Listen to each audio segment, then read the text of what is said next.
आज का वचन, पहला पाठ यिर्मयाह नबी का ग्रंथ, अध्याय 17 पद संख्या 5 से 8। प्रभु ये कहता है, धिक्कार उस मनुष्य को जो मनुष्य पर भरोसा रखता है, जो निरे मनुष्य का सहारा लेता है और जिसका हृदय प्रभु से विमुख हो जाता है।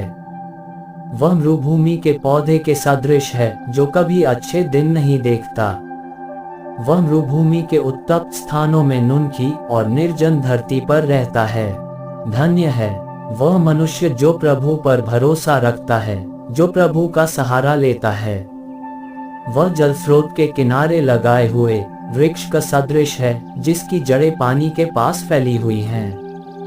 वह कड़ी धूप से नहीं डरता, उसके पत्ते हरे भरे बने रहते हैं। सूखे के समय उसे कोई चिंता नहीं होती, क्योंकि उस समय भी वह फलता है। दूसरा पाठ कुरिन्थियों के नाम संत पौलुस का पहला पत्र, अध्याय 15 पद संख्या 12 और 16 से 20। यदि हमारी शिक्षा यह है कि मसीह मृतकों में से जी उठे, तो आप लोगों में कुछ ये कैसे कहते हैं कि मृतकों का पुनरुत्थान नहीं होता। कारण यदि मृतकों का पुनरुत्थान नहीं होता तो मसीह भी नहीं जी उठे। यदि मसीह नहीं जी उठे तो आप लोगों का विश्वास व्यर्थ है और आप अब तक अपने पापों में फंसे हैं। इतना ही नहीं, जो लोग मसीह में विश्वास करते हुए मरे हैं, उनका भी विनाश हुआ है। यदि मसीह पर हमारा भरोसा इस जीवन तक ही सीमित है, तो हम सब मनुष्यों में सबसे अधिक दयनीय हैं। किंतु मसीह सचमुच मृतकों में से जी उठे। जो लोग मृत्यु में सो गए हैं, उनमें वह सबसे पहले जी उठे। यह प्रभु की वाणी है। सुसमाचार संत लूकस, अध्याय 6 पद संख्या 17 और 20 से 26।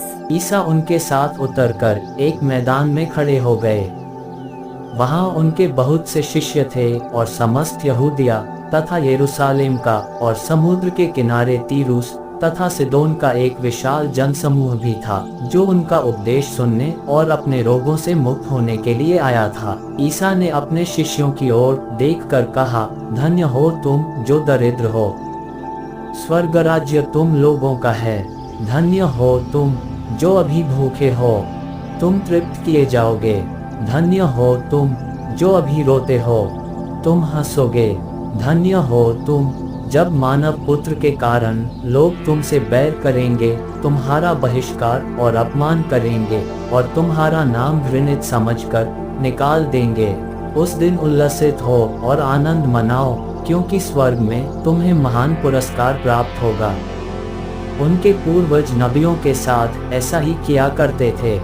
धिक्कार तुम्हें जो धनी हो, तुम अपना सुख चैन पा चुके हो। धिक्कार तुम्हें जो अभी तृप्त हो, तुम भूखे रहोगे। धिक्कार तुम्हें जो अभी हंसते हो, तुम शोक मनाओगे और रोओगे। धिक्कार तुम्हें जब सब लोग तुम्हारी प्रशंसा करते हैं। उनके पूर्वज झूठे नबियों के साथ ऐसा ही किया करते थे। यह प्रभु का पवित्र सुसमाचार है। आमीन। आज का चिंतन, आनंद के बिना मनुष्यों का जीवन निरर्थक है। संत थॉमस एक्विनस के अनुसार भी मनुष्यों के लिए आध्यात्मिक खुशी की अति आवश्यकता है। इसीलिए तो वह जी तोड़ मेहनत भी करता है और इसलिए वह हर दुख दर्द से बचना चाहता है। इसी खुशी की तलाश में वह दो तरह के रास्ते अपनाता है। व्यक्तिवाद, इस प्रक्रिया में व्यक्ति सभी चीजों के लिए स्वयं पर आश्रित होता है। बहुधा वह स्वयं समृद्ध होता है, जिनकी मान्यता ये होती है कि वह सब कुछ करने में सक्षम है। संसार में सभी प्रकार की सुख सुविधाएं उपलब्ध हैं। इस तरह के लोग दुनियाई सुख में लिप्त होते हैं, पर ये भूल जाते हैं कि वे सामाजिक प्राणी हैं, जिन्हें दूसरों की भी आवश्यकता है। जब वे बीमार होते हैं तो उन्हें सहानुभूति के साथ साथ डॉक्टर के दवा की भी आवश्यकता होती है। वार्तालाप, इस प्रक्रिया में व्यक्ति खुद विभिन्न प्रकार की परिस्थितियों से गुजरता हुआ विभिन्न अनुभव पाता है और यह उसके नजरिए को बदलता है। वह दूसरों के जीवन से संबंध रखता है और दूसरों के सुख दुख में भागी होता है। साथ ही साथ वह ईश्वर के साथ अपना संबंध बनाता है और अपने प्रयासों की सफलता के लिए ईश्वर के आशीष की कामना भी करता है। आज इसी प्रक्रिया को यीशु भी समर्थन करते हैं, क्योंकि जीवन के रिश्तेदारी में ही जीवन की सच्ची खुशी और सही अर्थ पाया जा सकता है। आमीन।